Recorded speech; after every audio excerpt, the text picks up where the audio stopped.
Hello, मेरा नाम मधु है। मैं देहरादून उत्तराखंड से हूँ। मेरे को अक्टूबर के महीने से ये सांस लेने में दिक्कत हुई, तो तब मैंने वहीं देहरादून में दिखाया। तो देहरादून के डॉक्टरों ने मुझे फ्लूइड निकालने के लिए कहा, तो मैंने फ्लूइड निकलवाया वहाँ पर। तो फिर उन्होंने फ्लूइड निकाला, पर वो पूरा सक्सेस नहीं हुआ। फिर उन्होंने हमें वेदांता के लिए रेफ़र किया। तो फिर मैं यहाँ वेदांता में आई, तो मैंने विवेक डॉक्टर को दिखाया। विवेक डॉक्टर ने भी मेरा फ्लूइड निकाला, पर वो मतलब फ्लूइड तो निकल गया। मतलब फ्लूइड निकलने से भी मेरे को काफ़ी आराम मिला, पर उन्होंने फिर ये बोला कि आपकी सर्जरी करनी पड़ेगी। फिर मेरे को उन्होंने डॉक्टर मोहन पुल्ले से मिलाया। मधु जी की प्रॉब्लम जो है वो इनकी लेफ्ट साइड की छाती में पानी भरने से शुरू हुआ था, और उसके लिए उन्होंने अपनी जहाँ पे वो जो रहते हैं वहाँ पे उन्होंने ट्रीटमेंट कराया। बट क्योंकि वो पानी परसिस्ट कर रहा था उनकी छाती में, तो वेदांता वो रेफर होके आए थे। जब हमने इनका स्कैन देखा था, इनकी पूरा छाती में पानी भरा हुआ था और एक बड़ा सा मास इनकी छाती में सीटी स्कैन में डिटेक्ट हुआ था। तो लगभग ये बहुत बड़ा मास था, लगभग 12 से 13 सेंटीमीटर की साइज़ का एक मास था लेफ्ट साइड की छाती में। तो हमने एक ट्यूब डाला छाती में ताकि सारा पानी छाती से निकल जाए, और हमने एक बायोप्सी लिया था जो इनकी मास से, और उसमें हमें पता चला कि एक न्यूरोजेनिक ट्यूमर है। न्यूरोजेनिक ट्यूमर ये होता है कि जहाँ से हमारे स्पाइनल कॉर्ड से नर्व्स हमारे छाती में आ रहे होते हैं, तो वहाँ से एक नर्व से ये बड़ा सा ट्यूमर, ऐसे कॉलीफ्लावर जैसा एक बड़ा सा ट्यूमर अरेज कर रहा होता है।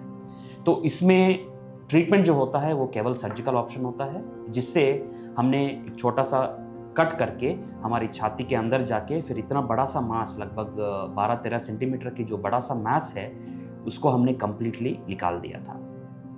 डॉक्टर मोहन से मिलके मेरे को बड़ा अच्छा लगा। उन्होंने मेरे को बहुत अच्छे से समझाया कि आपका ऑपरेशन होने में कोई दिक्कत नहीं होगी, आपको बिल्कुल पता भी नहीं चलेगा कि आपका ऑपरेशन कैसे हो गया। तो सच में मेरे को बिल्कुल भी पता ही नहीं चला कि मेरा ऑपरेशन कैसे हो गया। 6-7 घंटे का ऑपरेशन था। उन्होंने बहुत ही अच्छे से मेरा ऑपरेशन किया। बहुत मुश्किल सर्जरी था, लगभग 6 से 7 घंटे की टाइम लगा, क्योंकि इतना बड़ा मास था, सारा इंपॉर्टेंट स्ट्रक्चर्स के साथ ये चिपका हुआ था। सो धीरे धीरे हमने बहुत मुश्किल से ये सर्जरी को कंप्लीट किया, और पूरा जो ट्यूमर है छाती में उसको हमने निकाल दिया। फिर सर्जरी के बाद ये बेहोशी से होश में आ गए हैं। आईसीयू में हमने शिफ्ट किया 1 रात के लिए, और अगले दिन सुबह फिर वार्ड में शिफ्ट किया। फिर चलना फिरना, खाना पीना, एक्सरसाइज करना, सब कुछ हमने अगले दिन से ही हमने इनको शुरू कर दिया है। वार्ड में शिफ्ट होने के बाद मेरे को डॉक्टर मोहन पुल्ले मतलब हर रोज़ देखने आते थे।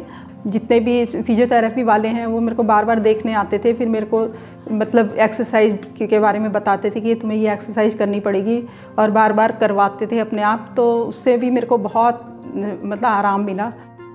तो लगभग 4 से 5 दिन तक इनको छाती में ट्यूब डाल के रखना पड़ा, और उसके बाद वो ट्यूब निकाल दिया।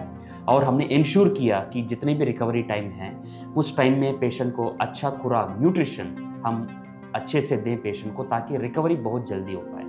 तो पेशेंट की रिकवरी जो है वो 2 चीज़ें के ऊपर डिपेंड होता है, एक न्यूट्रिशन, दूसरा फिजियोथेरेपी। ये दोनों चीज़ें हमने वो सर्जरी के बाद इनके ऊपर बहुत ध्यान से हमने कराया, ताकि रिकवरी बहुत अच्छे से हो। और ये दोनों चीज़ों की वजह से इनका रिकवरी बहुत अच्छा हो गया, और लगभग 6th और 7th डे पे हमने इनको डिस्चार्ज कर दिया। और यहाँ के जितनी भी नर्स और डॉक्टर हैं बहुत ही अच्छे हैं। उन्होंने मेरा बहुत ही सपोर्ट किया और मेरे को बहुत ही हिम्मत दिलाई।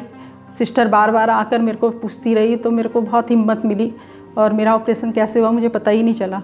और आज मैं डिस्चार्ज हो रही हूँ, तो मुझे बहुत अच्छा लग रहा है कि मतलब मेरे को कोई भी दिक्कत नहीं हो रही है। अब जैसे मेरे को पहले बहुत दिक्कत हो रही थी सांस लेने में, तो अब मुझे बिल्कुल भी दिक्कत नहीं हो रही है सांस लेने में। तो मैं हर किसी को यही कहूँगी कि जब भी कभी लम्स की कोई प्रॉब्लम हो तो हॉस्पिटल मेदांता में ही दिखाएं। तो मैं डॉक्टर अरविंद की टीम का और डॉक्टर मोहन पुल्ले का बहुत ही धन्यवाद करना चाहती हूँ कि उन्होंने मेरा ऑपरेशन इतना अच्छा किया कि मुझे आज कोई भी दिक्कत नहीं हो रही है।